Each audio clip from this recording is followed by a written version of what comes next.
¿Qué tal a todos? Hoy nos metemos de lleno en un tema que es, francamente, la columna vertebral de cualquier sociedad, la ética en el sistema educativo. Vamos a hacer un recorrido muy claro, estructurado y netamente descriptivo por tres dilemas éticos reales documentados recientemente aquí en Colombia. Ojo, no estamos aquí para juzgar a nadie ni para tomar partido. La idea es analizar las infografías y los textos de estos casos, entender los hechos de forma ordenada y ver cómo responden o a veces fallan las estructuras institucionales. Así que, sin más preámbulos, dejemos que los reportes oficiales nos guíen. Nuestra hoja de ruta de hoy es súper clara. Vamos a empezar sentando las bases de lo que significa la ética profesional. Luego, aplicaremos esos conceptos a tres casos específicos que nos muestra el texto. Uno sobre protección infantil, otro sobre abuso de autoridad y un último sobre violencia escolar. Y para cerrar, hablaremos sobre algo fundamental, el valor de la confianza.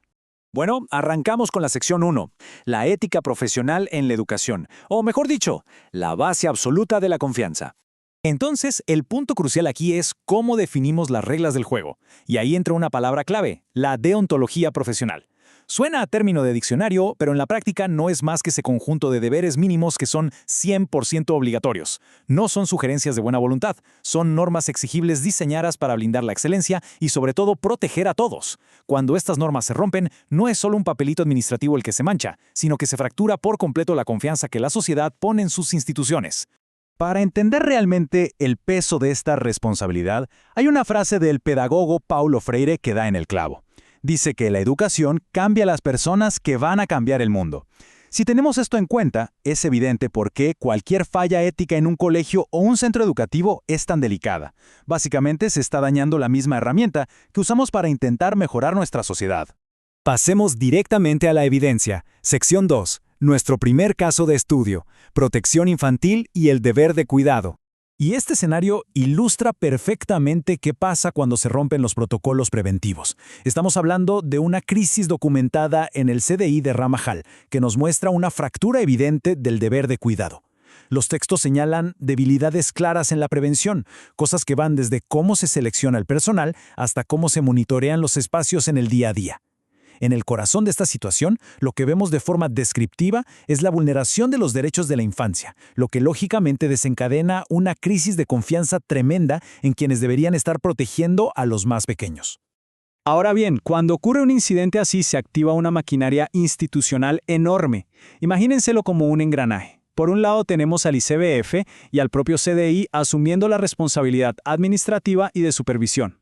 Por el otro, el Hospital San Blas entra a blindar la atención médica vital y confirmar los reportes clínicos. Y finalmente, entidades de peso como la Fiscalía y la Procuraduría toman el mando de las investigaciones, tanto penales como disciplinarias. Es todo un ecosistema reaccionando al caso. Si desglosamos fríamente lo que falló, basándonos estrictamente en el reporte, vemos una vulneración directa a ese deber básico de cuidado. Las fuentes evidencian una debilidad institucional en cómo se manejó la información, lo que desde afuera se lee fácilmente como falta de transparencia. Son grietas sistémicas en la prevención que al final del día terminan erosionando la relación entre las familias y las instituciones protectoras. Y ojo con esto, porque no es un tema de opiniones.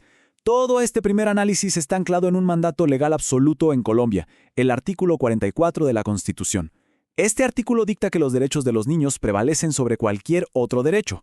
Es la brújula definitiva que nos dice que la seguridad infantil simplemente no es negociable, sin importar las circunstancias de la institución. Bueno, crucemos ahora hacia otras realidades del país. Es fascinante, y a la vez bastante complejo, ver las dos caras de la moneda en el conflicto escolar colombiano. Por un lado, los documentos nos muestran un caso de abuso de autoridad en una zona rural, y por el otro, un episodio urbano de violencia contra un profesor. Vamos a adentrarnos primero en el escenario rural. Sección 3. Nuestro segundo caso, abuso de autoridad en Sutatausa. Vamos a armar el rompecabezas cronológico de este reporte para entender exactamente dónde se quebró el protocolo. Todo arranca con algo cotidiano. El carro de un profesor sufre un rayón. Pero aquí viene el desvío. En lugar de seguir los canales del colegio, el docente decide de manera totalmente irregular llevar a 3 estudiantes a la inspección de policía para forzar una confesión. Obviamente, la Procuraduría entra a investigar este salto del manual de convivencia y del debido proceso. El resultado final de esta cadena de eventos es una suspensión de 6 meses para el docente por cometer una falta catalogada como gravísima. Aquí, el contexto geográfico lo es absolutamente todo. Piensen en las zonas rurales. Las dinámicas de autoridad allí suelen ser muchísimo más cerradas. Como nos indican las infografías del caso, hay una menor supervisión institucional en el día a día, y los estudiantes no siempre tienen a la mano mecanismos de protección inmediatos. Es el tipo de entorno donde saltarse el debido proceso puede ocurrir mucho más fácil si no hay una ética profesional estricta. Llegamos así a la sección 4, nuestro tercer caso de estudio, violencia escolar en Bogotá. Este es un giro importante en nuestro recorrido, porque aquí la vulnerabilidad cambia de lado.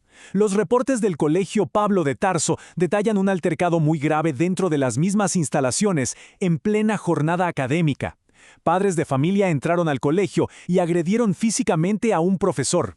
Es una ruptura total del entorno escolar, que en teoría debería ser un refugio seguro para todos los que están allí. Miren el tremendo contraste en cómo escaló esto. Por un lado, el detonante fue algo súper común. Un profesor decomisa un celular como una medida disciplinaria rutinaria en su clase, pero la respuesta legal ante la reacción desproporcionada de la familia es otra historia. Agredir a un docente en una institución pública cae bajo el Código Penal colombiano como violencia contra un servidor público. Estamos hablando de un delito. Es impresionante la brecha entre la causa inicial y la consecuencia penal.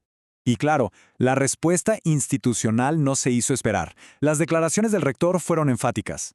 Este tipo de posturas públicas e inmediatas son clave para intentar restablecer un mínimo de orden y mandarle un mensaje de respaldo a todo el cuerpo docente: cero tolerancia a la agresión en la comunidad educativa.